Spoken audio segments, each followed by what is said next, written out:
Time to pull up a chair. We've got another great story for you today in the rLounge.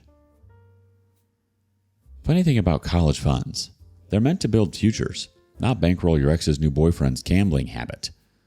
Today in the rLounge, $18,500 that took a scenic trip from higher education to high-stakes roulette. All bets are in. I just found out my daughter has been using her college fund to support my ex-cheating wife, so I cut her off financially. I was going through the quarterly statements for my daughter's college fund when I noticed something off. There were several withdrawals I hadn't authorized. $500 here, $1,000 there, consistently every few weeks for the past several months. I thought it might be some kind of error, but after adding everything up, nearly $12,000 was missing. My daughter, 21, is in her final year at university, and I've always been transparent about her finances. The account was set up so she could access emergency funds if needed, but with the understanding that major withdrawals required discussion. I called her, but got no answer, so I sent a text asking about these withdrawals. Her response was vague, just something about emergency expenses, with no details. The next day, I decided to check our joint credit card statement. We've maintained a shared credit card strictly for her school emergencies since she started college. What I found made my blood boil. Multiple Venmo transactions to my ex-wife. For context, my ex and I divorced 3 years ago after I caught her having an affair with our neighbor. Not just any affair. They'd been seeing each other for over a year right under my nose. The divorce agreement was straightforward. I maintained our daughter's college fund, and my ex received minimal alimony for 2 years, which ended last year. I called my daughter again, straight to voicemail. I sent screenshots of the Venmo transactions and asked for an explanation. She finally called back the next day, sounding defensive. According to her, her mom really needed help with bills. I reminded her that the money was specifically for her education, not for supporting the mother who had chosen to blow up our family. She said, "Mom would have helped me if you were struggling." After everything I'd done to make sure her education wouldn't be affected by the divorce, she was throwing it in my face. I contacted the bank to remove her as an authorized user on the college fund. I also changed all passwords on my financial accounts. Within hours, my ex was blowing up my phone, calling me selfish and controlling. I didn't bother responding, just blocked her number. The next day, my daughter showed up at my apartment unannounced. She was crying, which used to always soften me up.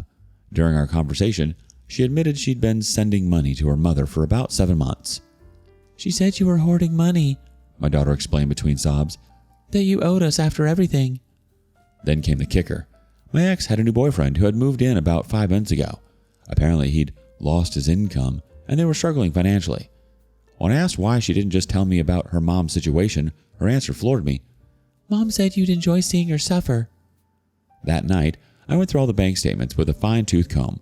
The unauthorized withdrawals were actually closer to $18,500 when I included earlier transactions I'd missed. I sent my daughter a formal email detailing the consequences of her actions. The college fund was now locked. I would pay her tuition directly to the university for her final semester, but there would be no more housing allowance, meal plan, or spending money.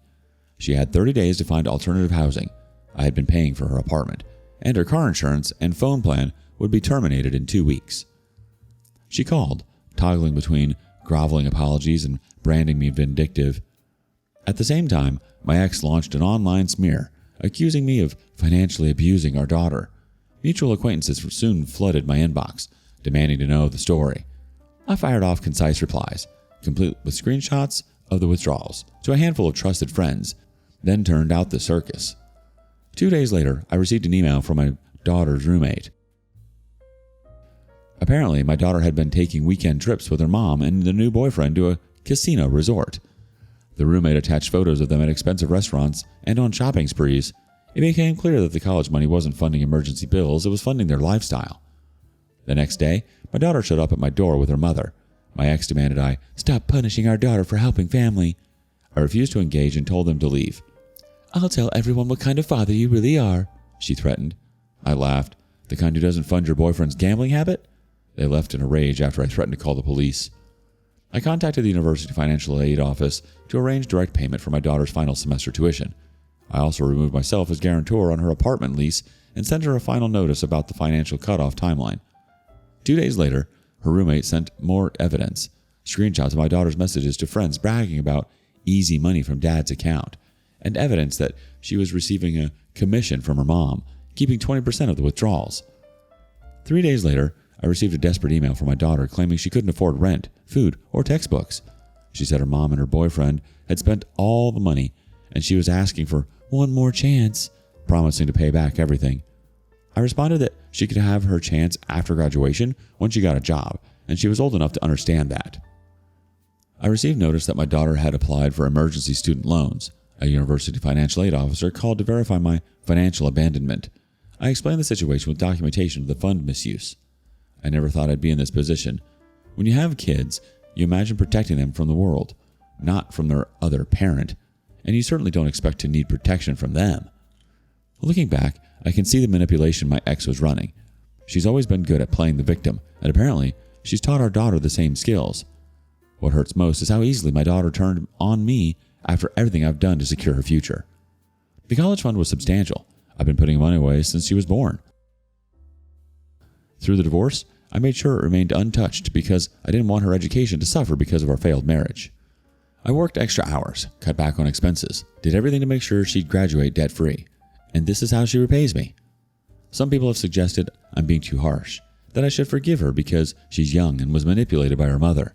But at 21, she's an adult who made a conscious choice to steal from me.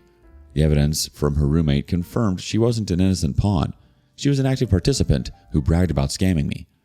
What really gets me is the entitlement, the idea that money was somehow owed to my ex-wife, who chose to cheat and leave our marriage, or that I'm obligated to support her new boyfriend's lifestyle.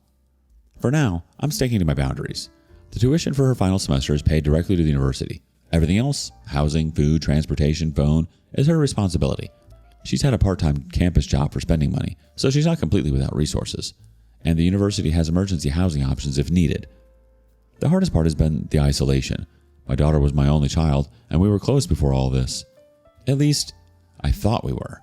Now I realize she may have been playing me for years, seeing me as a wallet rather than a father.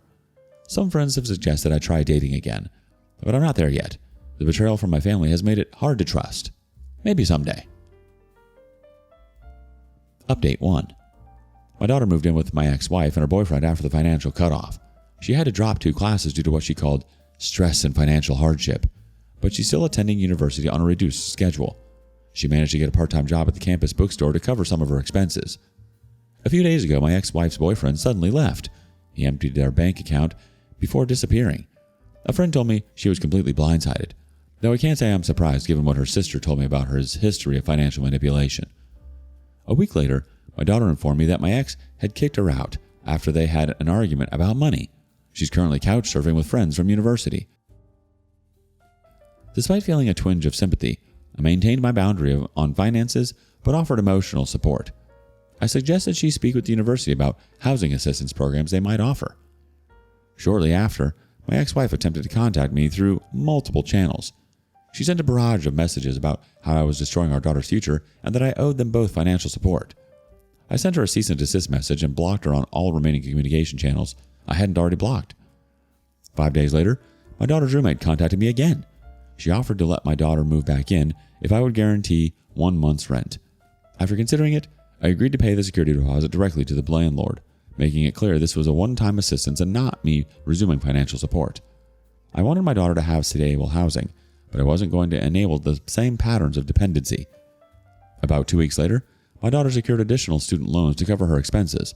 She also got a second job waiting tables on weekends to make ends meet. 2 weeks later, I received my daughter's midterm grades, surprisingly good despite her circumstances. I sent a brief congratulatory text.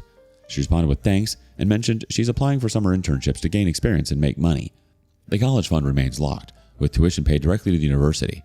My daughter is learning to support herself, and while it's clearly difficult for her, I believe the lesson in independence is more valuable than any amount of money I could give her.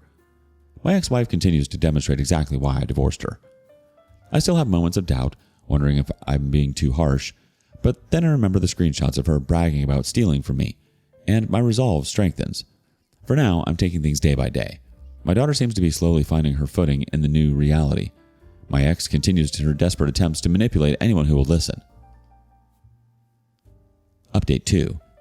My daughter graduated last month with her bachelor's degree.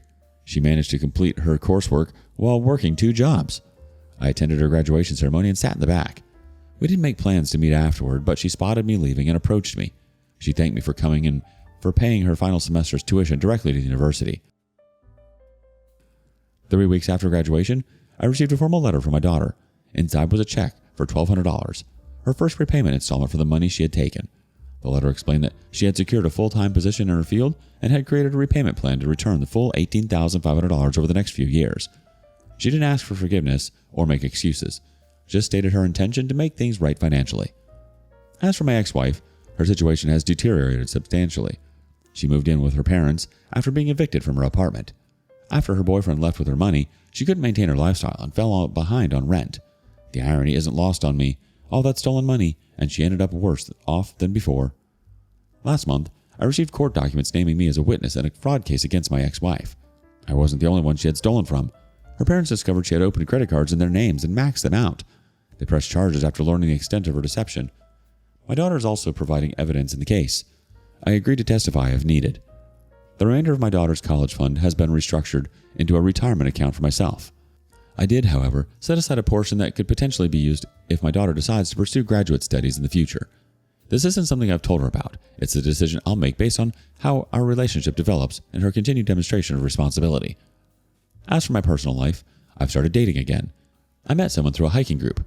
Whatever happens next will be a new story. Hopefully one with less drama and more peace. The sheer gall of them both showing up at your door after getting caught red-handed, acting like you're the problem, that's next level delusion. Honestly, I think you handled it perfectly. You didn't blow up or make it a revenge mission. You drew boundaries, cut off the access, and still made sure your daughter could finish her degree. That's not harsh. That's fair. You taught her a lesson most people don't learn until much later in life. Actions have consequences, and trust once broken takes work to rebuild. What do you think? What would you have done? And thank you for joining us today in the rLounge. Be sure to like and subscribe and hit that notification bell so you don't miss out on our next video. Until next time.